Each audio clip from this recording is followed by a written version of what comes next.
لڑکی کی پرورش کو بہت ہی زیادہ باعث ننگو آر سمجھتے تھے. کیوں جانتے ہیں؟ ابھی میں نے بتایا آپ کو, عرب کے اندر بہت ایگو تھا, بہت غیرت تھی. وہ سمجھتے تھے لڑکی اگر بڑی ہو جائے گی, شادی ہو جائے گی, داماد کے سامنے جھک کر چلنا پڑے گا. ہاں, آج جیسے سسرال میں ہوتا ہے, لڑکی والوں کو ہمیشہ لڑکے والوں کے سامنے دب کر ہی چلنا ہے. ہمارا سماج ہے یہ. غلطی کس کی ہے, سچائی پر کون ہے یہ نہیں. آپ لڑکی والے ہیں, آپ کو دب کے چلنا پڑے گا. ہم لڑکے والے ہیں, ہم حکومت کریں گے آپ پر. یہ جاہلی روایتیں ہمارے سماج میں چل رہی ہیں. عرب کے لوگوں کے لیے ناقابل برداشت تھا. وہ کہتے تھے اگر ہماری بچیاں بڑی ہوں گی, شادی کر کے دینے کے بعد داماد کے سامنے دب کے چلنا, داماد کے لوگوں کے سامنے دب مار دیا کر زندہ دفن کر دیتے تھے. کیسا جاہلی معاشرہ تھا, کیسی بے رحمی تھی اور کیسی سنگ دلی تھی. جب پیارے نبی کے پاس ایک صحابی نے آ کے اسلام قبول کرنے کے بعد کہا تھا, اللہ کے نبی, میں وہ باپ ہوں کہ جس نے اپنے ہاتھوں سے اپنی 8 بچیوں کو زندہ دفن کیا ہے. میں نے اپنے ان ہاتھوں سے اپنی 8 بچیوں کو زندہ دفن کیا ہے. اب میں بہت نادم ہوں, شرمندہ ہوں, پشیمان ہوں اسلام قبول کرنے کے بعد. بتائیے کہ اس غلطی کا تدارک میں کیسے کروں, اس غلطی کو کیسے مٹاؤں, اللہ کے سامنے بچ سکوں. پیارے نبی نے کہا کہ غلام ہیں, 8 جانوں کے بدلے 8 غلام آزاد کر دو. صحابی نے کہا کہ اتنا بڑا مالدار انسان نہیں ہو اللہ کے نبی, 8 غلام نہیں ہے میرے پاس. پیارے نبی نے کہا تو پھر ایسا کرو, 8 جانور جو ہے صدقہ کر دو, 8 اونٹ صدقہ کر دو. صحابی نے 8 جانوں کے بدلے 8 اونٹ صدقہ کیے. ایک باپ نے اپنے ہاتھوں سے اپنی 8 بچیاں زندہ دفن کی. سوچو کہ کیسا سماج تھا, کیسا معاشرہ تھا. قرآن مجید نے سورہ نحل کے اندر اور سورہ زخرف کے اندر یہ نقشہ کھینچا ہے کہ اگر کسی کے گھر میں بچی پیدا ہو گئی تو اس گھر میں ماتم کا ماحول ہوتا تھا, اور وہ شخص, وہ باپ جس کے گھر بچی پیدا ہو گئی, وہ گھر سے باہر نہیں نکلتا تھا, اور نکلے بھی تو سر نیچے جھکائے ہوئے جو جاتا تھا. ایسا معاشرہ تھا, ایسا ماحول تھا. لیکن سبحان اللہ, ایسے ماحول, ایسے سماج اور ایسے معاشرے میں بھی کچھ لوگ تھے جو ہر طرف کفر و شرک کے رہنے کے باوجود عقیدے توحید پہ قائم تھے. یہ بات یاد رکھنا, پیارے نبی کے رسول بن کر دنیا میں آنے سے پہلے, پیارے نبی کی بعثت سے پہلے عرب کے سماج میں کچھ لوگ تھے جو فطرت سلیمہ پہ قائم رہنے کی وجہ سے سمجھتے تھے کہ یہ کفر جو ہو رہا ہے غلط ہے, یہ شرک جو ہو رہا ہے غلط ہے. وہ اپنی فطرت کی بنیاد پر جانتے تھے کہ عقیدہ توحید ہی صحیح ہے, اور ان لوگوں کو کہا جاتا تھا حنفاء.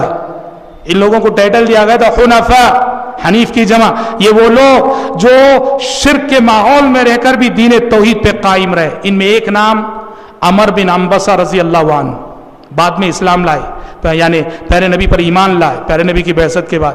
عمر بن عنبسہ رضی اللہ عنہ, قس بن سعید الایادی رضی اللہ عنہ, اور خاص کر ایک نام زید بن عمر بن نفیل. زید بن عمر بن نفیل, یہ جب لوگوں کو شرک کرتے ہوئے دیکھتے, اسلام سے پہلے کی بات, منع کرتے تھے. جب وہ دیکھتے بکری کو لے جا کے بتوں کے نام پہ ذبح کیا جا رہا ہے, کہتے تھے زید بن عمر بن نفیل رضی اللہ عنہ, الشاۃ خلقها اللہ وانزل لها من السماء ماء وانبت لها من الارض كلأ ثم تذبحونها على اسم غیر اللہ. وہ کہتے تھے لوگوں کیسی نادانی کر رہے ہو, یہ بکری جسے تم بت کے نام ذبح کر رہے ہو, یہ بکری اللہ نے پیدا کی. اس بکری کے لیے اللہ نے آسمان سے پانی برسایا, اس بکری کے لیے اللہ نے زمین سے چارہ اگایا, سب کچھ یہ اللہ کا کھاتی تھی, اور تم لے جا کے غیر اللہ کے نام پہ ذبح کر رہے ہو. اور یہ زمانے جاہلیت میں کہتے تھے دینی دین و ابراہیم و الہی الہ ابراہیم, میرا دین ابراہیم علیہ السلام کا دین ہے, میرا معبود وہی ہے جس کی عبادت ابراہیم علیہ السلام کرتے رہے. اور یہاں تک آتا ہے کہ جب وہ کسی باپ کو اپنی بچی کو زندہ دفن کرنے کے لیے لے جاتے ہوئے دیکھتے, آگے بڑھ کر مانگ لیتے کہ تم پال نہیں سکتے تو مجھے دے دو, میں پال لیتا ہوں. بہت بڑا سبق ملتا ہے. کیا سبق؟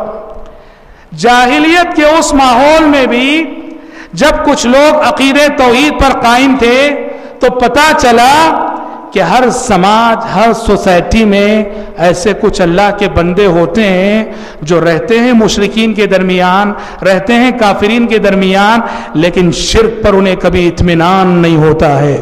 ان کا دل پکار پکار کے کہہ رہا ہوتا ہے کہ معبود ایک ہی ہے، معبود ایک ہی ہے. توحید کی وہ چنگاری، کل مولود یولد علی الفطرہ، ہر بچہ فطرت اسلام پہ پیدا ہوتا ہے. یہ توحید کی چنگاری بعض لوگوں کے اندر بجھی نہیں رہتی ہے. آپ سوچ کر دیکھو کیا سبب ہے، کیا ریزن ہے. یہ غیر مسلم، ان کے بچے بیمار ہوتے ہیں تو چرچ جانے کے بجائے، مندر جانے کے بجائے مسجد ہی کیوں لاتے ہیں؟ یہ مسجد ہی کیوں لاتے ہیں؟ بھائی چرچ کو بھی تو جا سکتے ہیں، مندر کو بھی تو جا سکتے ہیں، اپنے بیمار بچوں کو مسجد لے کر کیوں آتے ہیں؟ یہ عقیدہ کیوں ہے کہ انہی دعاؤں میں شفا ہے؟ کہیں نہ کہیں وہ احساس انہیں تڑپاتا ہے، توحید کا وہ شعور انہیں بے چین کرتا ہے جو اللہ تعالیٰ نے کل مولود یولد علی الفطرہ کے تحت ان کے اندر ودیت کر رکھا ہے. لہٰذا سماج میں، سوسائٹی میں ایسے لوگوں کو ڈھونڈنے کی ضرورت ہے جو مشرکین کے درمیان رہتے ہوئے شرک سے بیزار ہیں، جو کافروں کے درمیان رہتے ہوئے کفر سے بیزار ہیں، اور جن کا ضمیر انہیں توحید کی طرف بلا رہا ہوتا ہے. ضرورت ہے ایسے لوگوں کو پہچاننے کی، اور ایسے لوگوں کو تک اگر آپ پہنچ جائیں گے، ایسے لوگوں کو ہدایت پانا بہت آسان ہوتا ہے. بہرحال یہ باتیں کچھ نبی کریم صلی اللہ علیہ وسلم کی بعثت سے پہلے